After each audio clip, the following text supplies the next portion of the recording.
অনেক তরুণ তরুণী আমার কাছে আসেন, আবার অনেক কিশোর কিশোরী, যুবক যুবতী, আবার অনেকেই দেখা যায় যে সদ্য বিবাহিত স্বামী স্ত্রী, কিংবা অনেক সময় দেখি যে বৈবাহিক জীবন অনেক দিনের হয়েছে কিন্তু তারপরও স্বামী স্ত্রীর মধ্যে এই প্রত্যেক জনের মধ্যেই অনেক সময় সেক্স বা শারীরিক সম্পর্ক নিয়ে বেশ কিছু ভুল ধারণা রয়ে থাকে এবং সেই ভুল ধারণাগুলো একটা পর্যায়ে গিয়ে কিন্তু বিশাল আকার ধারণ করে। তাই সেক্স বা শারীরিক সম্পর্কের ক্ষেত্রে ভুল ধারণাগুলো সম্পর্কে অবশ্যই একটা ধারণা থাকতে হবে, স্পষ্ট ধারণা থাকতে হবে এবং এই ভ্রান্ত ধারণাগুলোকে দূর করতে হবে। আমি এমন অনেক স্ত্রী দেখেছি বা এমন অনেক মহিলা দেখেছি যারা অনেক দিন যাবৎ একই স্বামীর সাথে সংসার করছেন, কিন্তু তিনি তার স্বামীকে এই কথাটি বলতেই পারছেন না যে আসলে নির্দিষ্ট কোন জায়গায় বা কোন জিনিসের মধ্যে তার যৌন উত্তেজনা সবচেয়ে বেশি রয়েছে এবং কোন ক্রিয়ার ফলে সে সবচেয়ে বেশি উত্তেজনা পায়। এই যে আসলে এই লজ্জাটা স্বামী স্ত্রী উভয়ের দিক থেকেই কিন্তু দূর করতে হবে।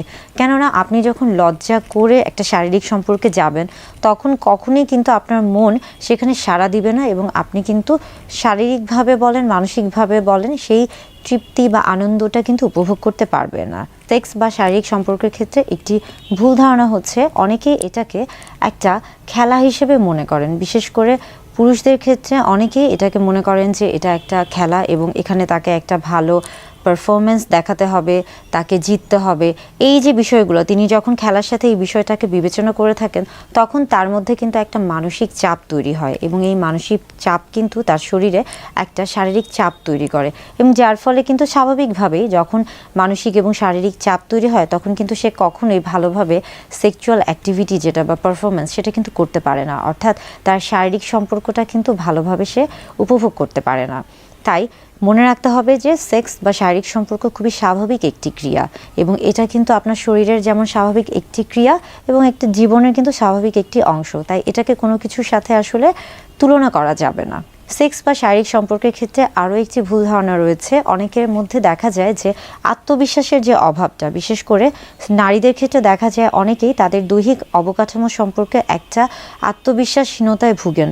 অনেকেই মনে করেন যে তার দেহের দৈহিক যে অবকাঠামো রয়েছে অর্থাৎ আকার আকৃতি এটা ভালো না বা সুন্দর না, যার কারণে যেটা হয় যে তিনি যখন দৈহিক সম্পর্কে বা শারীরিক সম্পর্কে লিপ্ত হন তখন কিন্তু আমাদের নারী পুরুষের যে একটি স্ত্রী জননতন্ত্র রয়েছে এবং পুরুষ যে হচ্ছে জননতন্ত্র রয়েছে, বিশেষ করে যেটা কিনা শারীরিক মেলামেশার ক্ষেত্রে একটা বিশেষ গুরুত্বপূর্ণ ভূমিকা পালন করে থাকে, সেই অঙ্গগুলোকে বিশেষ করে স্ত্রীরা তখন কিন্তু একটা কাছুমাচু হয়ে যায়। অনেক সময় তারা সেই অংশগুলোকে আবৃত করে রাখার চেষ্টা করে কিংবা তারা নির্দ্বিধায় যে শারীরিক যে সম্পর্কটা সেটা কিন্তু উপভোগ করতে পারে না, যার ফলে এটা কিন্তু তাদের জন্য দেখা যায় একটা নেতিবাচক প্রভাব ফেলে এবং তাদের কাছে ওই শারীরিক সম্পর্কটা তখন কিন্তু একটা বোঝার মতো হয়ে যায়।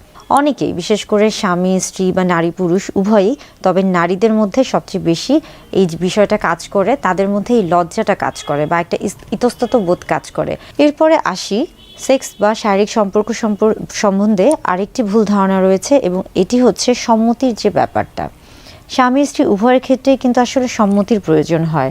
আপনি যতই বিবাহ বন্ধনে আবদ্ধ হন কিংবা যতই দুজনকে জানেন না কেন, অবশ্যই প্রত্যেকবার সহবাসের ক্ষেত্রে বা সম্পর্কের ক্ষেত্রে বা শারীরিক মিলনের ক্ষেত্রেই বলি কিংবা সেক্সের ক্ষেত্রেই বলি না কেন, প্রত্যেকবার কিন্তু সম্মতির প্রয়োজন রয়েছে এবং এটা কিন্তু আপনাকে যেমন মানসিকভাবে প্রস্তুত করবে তেমনি আপনার শরীরকেও ইতিবাচক একটা প্রভাব তৈরি করবে। সেক্স বা শারীরিক সম্পর্কের ক্ষেত্রে আরও একটি ভুল ধারণা রয়েছে এবং সেটি হচ্ছে একের অধিক জনের সাথে সেক্সুয়াল রিলেশন করা, অর্থাৎ একের অধিক স্বামী বা স্ত্রী, নারী বা পুরুষের সাথে শারীরিক সম্পর্কে মেলামেশা করা। এর ফলে যেটা হয়ে থাকে যে স্বামী বা স্ত্রী, নারী বা পুরুষ বিভিন্ন ধরনের যৌনবাহিত সমস্যা বা রোগে ভুগে থাকেন।